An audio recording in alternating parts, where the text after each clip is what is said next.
Hey, this is Lady C. What up? Welcome to the studio. I just want to share a little bit of an experience with you about why I don't think free is always a good idea. Yep, I use free software. I got caught up in the hype. Then I got all hooked up with that old Flickr, and I thought that all my uploads were safe and secure. So Flickr had been sending me emails, trying to connect, trying to let me know you got to pay to stay.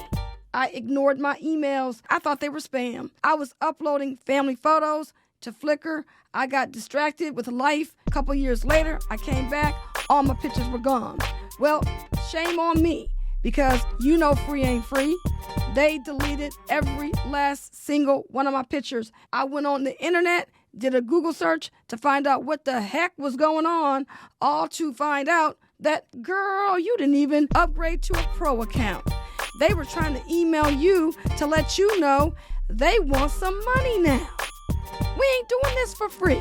We're not giving you this free service anymore. I got caught up in the hype of free.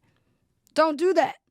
Don't get all up into the hype of free. Now, I realize it was my fault because I should have read those doggone emails. Thank goodness I did preserve those pictures because they're still on my iPhone. If you're an entrepreneur, you're in business to make money. And so if you are in business to make money, are you going to look for free services? And mainly because I don't think that you, as an entrepreneur, is going to want to be storing your client work on a free service, all to find out that the work has been deleted. No, indeed. Don't get caught in that trap. All right, so in this video, I was just keeping it real, letting you know that free ain't always free, especially for those who are trying to make money and keep your clients happy. This has been Lady C, and I look forward to seeing you in future episodes.